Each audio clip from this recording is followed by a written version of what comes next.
Bonjour à tous, j'espère que vous allez bien. Je m'appelle Laurie et je suis votre commandant de bord. Ça fait rêver, n'est-ce pas? Le pays est actuellement à l'arrêt à cause de la pandémie de Covid-19 et comme toutes les structures répondant à notre besoin de nous divertir, tous les parcs à thème sont fermés. Je pense que tout comme moi, vous saturez un peu d'être enfermé entre ces quatre murs toute la journée. Alors, c'est pour cette raison que j'ai décidé de vous faire voyager un peu. Mais pas n'importe quel voyage. Je vous propose de faire avec moi un petit voyage dans le temps. Nous allons donc partir à la découverte du célèbre parc du Puy du Fou. Ça vous tente? Alors installez-vous confortablement, nous allons décoller.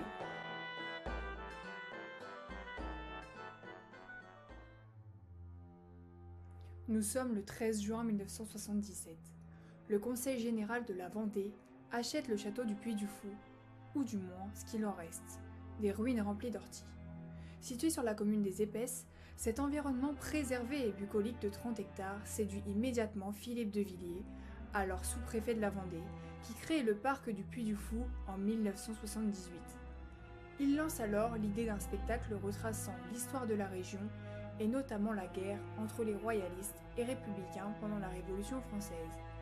Le succès que l'on connaît aujourd'hui à ce parc est donc dû à un seul spectacle nommé la Ciné-Scénie. La première représentation est jouée le 16 juin 1978 par plus de 600 Puy-Follais, membres de l'association du Puy du Fou.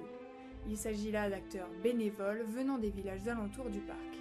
Il ne s'agit pas d'un simple spectacle de son et lumière, mais d'une création du peuple vendéen, eux-mêmes l'objet du spectacle. La première année, 82 500 entrées sont enregistrées. La réussite du projet est évidente.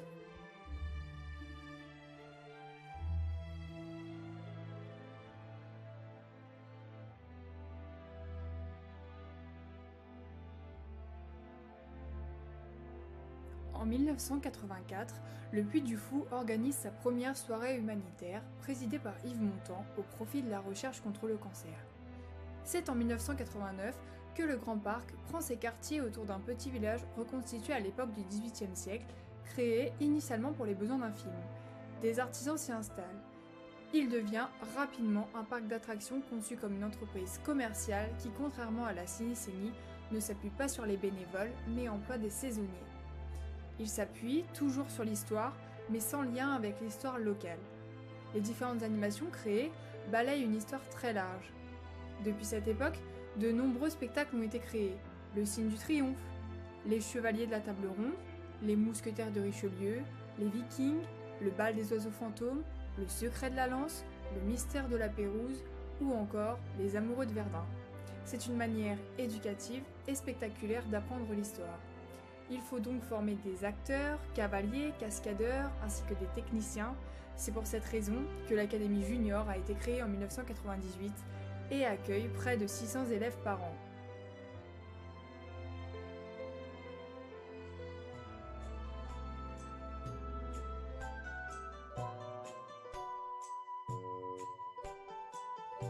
Mais ce n'est pas tout. Afin que le visiteur soit vraiment impliqué et se télétransporte dans ces univers, le créateur a mis en place différents villages grandeur nature rappelant différentes époques. En 1995, la cité médiévale du Grand Parc est construite et ouvre ses échoppes. Puis, en 1997, le fort de l'an 1000 prend vie et propose aux visiteurs un voyage au temps des Vikings. En 2004, c'est au tour du Bourg 1900 de transporter les visiteurs au cœur de la belle époque à travers ses vieux commerces et automates musiciens. Face au succès dont la recette est victime, il a fallu aménager les espaces pour accueillir de plus en plus de visiteurs. Le cadre idyllique est sans cesse amélioré par des architectures dignes de chaque époque. Un stadium gallo-romain a été construit, ou encore un grand carrousel. Le parc décide d'ouvrir en 2007 son premier hôtel à thème, la Villa gallo-romaine. Les visiteurs peuvent découvrir le prestige du XVIIIe siècle en dormant dans le deuxième hôtel du Puy du Fou, le Logis de l'Escure, ouvert en 2009. Enfin, en 2010, le troisième hôtel nommé les Îles de Clovis prend pied sur une cité lacustre.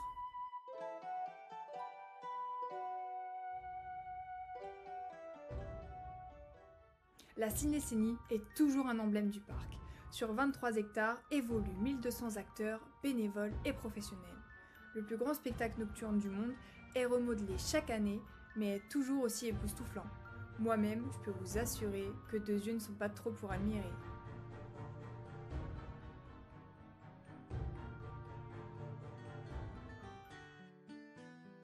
Le voyage s'est bien déroulé? Bon, je n'ai pas tout à fait terminé. Je peux vous garantir que vous allez avoir du mal à choisir votre spectacle préféré. Ils ont chacun un truc en plus, bien qu'ils nous émerveillent tous. Personnellement, c'est qu'au bout de 3 visites que j'ai pu déterminer mon spectacle préféré, qui est Les Mousquetaires de Richelieu.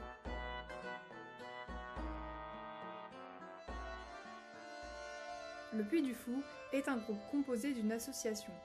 Elle gère la cinécénie et détient la société par action simplifiée qui gère le Grand Parc. Elle est présidée actuellement par Nicolas de Villiers, qui essaye, dans la continuité de son père, d'accroître le succès du parc.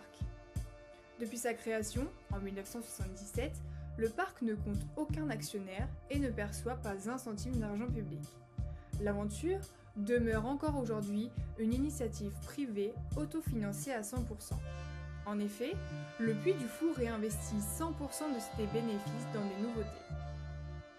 On dénombre chaque année près de 2,3 millions de visiteurs, ce qui fait de lui le 2e parc à thème de France derrière Disneyland Paris. Salué par le jury international, le Puy du Fou a été élu meilleur parc du monde dans la compétition du Here Classic Award par 2 fois en 2012 et 2014 et a encore reçu en avril 2016 le prix de l'excellence technique et artistique pour son animation Les Amoureux de Verdun. Le parc fait donc rayonner l'excellence française dans le monde entier. Depuis, il ne cesse de recevoir des distinctions pour ses nouveaux spectacles. Le président assure qu'aujourd'hui, 65% des visiteurs sont déjà venus, les autres étant de nouveaux visiteurs qui viennent de toute la France, mais aussi de l'étranger. Cela montre donc que la richesse des spectacles incite les visiteurs à revenir encore et encore. Ils sont assez fidèles et dès qu'une nouveauté est lancée, ils sont les premiers à réserver leur billet.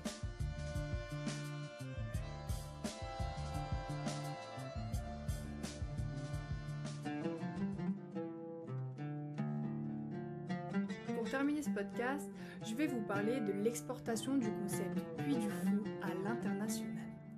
C'est à Tolède, en Espagne, à 1100 km de la Vendée, que l'esprit Puy du Fou s'est installé. Pourquoi Tolède ? Située à 1 heure de Madrid et de ses 7 millions d'habitants, la ville est inscrite au patrimoine mondial de l'UNESCO. El Sueño de Toledo, dans lequel une fresque est consacrée à 1500 ans de l'histoire espagnole, a fait un départ triomphant.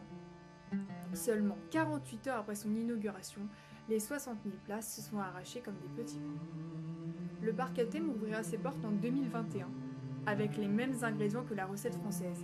On y trouvera 3 villages à thème, la Castille médiévale, l'influence de la culture maure, population berbère d'Afrique du Nord, ou encore l'Espagne du XVIIIe siècle. Mais aussi 4 spectacles, 1 en plein air et 3 en salle. L'objectif étant d'atteindre 7 spectacles à l'horizon 2028. De nombreux professionnels vendéens, chorégraphes, metteurs en scène et communicants ont fait le voyage en Castille pour transmettre le savoir-faire du Puy du Fou.